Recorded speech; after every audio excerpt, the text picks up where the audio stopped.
কুষ্টিয়ার গড়াই নদীর তীরে দাঁড়িয়ে আছে ব্রিটিশ আমলের স্মৃতিচিহ্ন হিজলাবট নীলকুঠি।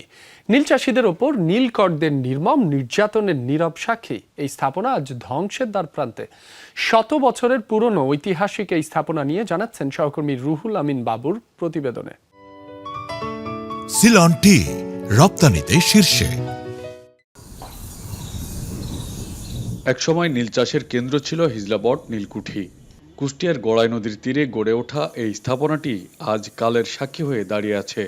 তবে সময়ের সঙ্গে সঙ্গে হারিয়েছে জৌলুস, জরাজীর্ণ হয়ে পড়েছে পুরো ভবন। নীলকরদের অত্যাচার আর নির্যাতনের নানা গল্প আজও স্থানীয়দের মুখে মুখে ফেরে।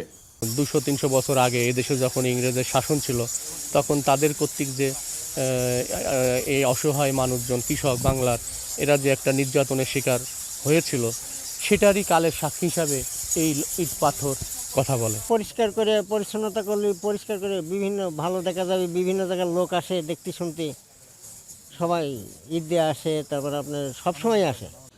স্থানীয়দের ভাষ্য, নীলকরদের অত্যাচারে এ এলাকায় একসময় আতঙ্কের পরিবেশ ছিল। সেই সময়ের নানা স্মৃতি ও গল্প আজও বয়ে বেড়াচ্ছে নীলকুঠিটি। আমাদের জমিগুলো নদীতে ওই সাইড থেকে বিলীন হয়ে গেছে।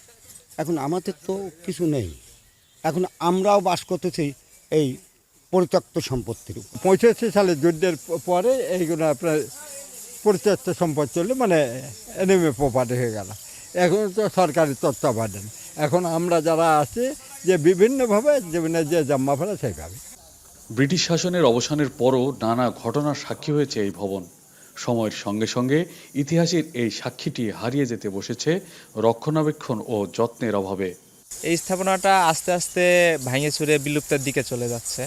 তো এই ইতিহাসটা আমরা যতটুকু মুরব্বীদের থেকে শুনছি, এখন আমরা চাই যে এই ইতিহাসটা আমাদের পরবর্তী প্রজন্মগুলো যাতে জানতে পারে। এই এনিমি প্রপার্টি কিছু আছে, আর এটা এনিমি প্রপার্টি না। এখন সবই কি দখল হয়ে গেছে?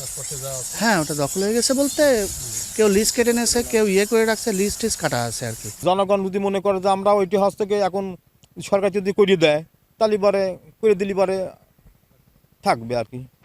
নীলকুঠির আওতাধীন শত শত বিঘা সরকারি জমি দখল বেদখলের অভিযোগ রয়েছে। স্থানীয়রা দ্রুত জমি দখলমুক্ত ও ঐতিহাসিক ভবনটি সংস্কারের দাবি জানিয়েছেন। জেলা প্রশাসনও এ বিষয়ে প্রয়োজনীয় উদ্যোগ নেওয়ার কথা জানিয়েছে। হিজলাবটে যে সম্পত্তি রয়েছে, ওটা আমরা আমাদের যে রেকর্ড রয়েছে সরকারের নামেও, সেই রেকর্ড অনুযায়ী আমরা ম্যাপে দেখে সেখানে সরেজমিন পরিদর্শন হবে এবং পরিদর্শন অন্তে আমরা পরবর্তী প্রয়োজনীয় পদক্ষেপ নেব। আর সরকারের যে স্থাপনা রয়েছে কনসার্ন ডিপার্টমেন্টের দৃষ্টিতে এনে আমরা সেটা যাতে ভালোভাবে মেনটেনেন্স করা যায়, পরবর্তী পদক্ষেপ গ্রহণ করব। একসময় নীলকরদের শোষণ নির্যাতনের সাক্ষী ছিল হিজলাবট নীলকুঠি। সময়ের সঙ্গে সেই ইতিহাস এখন হারিয়ে যাওয়ার ঝুঁকিতে। এই ভবনটি সংস্কার এবং যেসব সম্পত্তি বেদখল হয়ে আছে, এগুলোকে সঠিক ব্যবস্থাপনার মধ্যে নিয়ে আসার জোর দাবি জানিয়েছেন স্থানীয় এলাকাবাসী। রুহুল আমিন বাবু, যমুনা নিউজ, কুষ্টিয়া।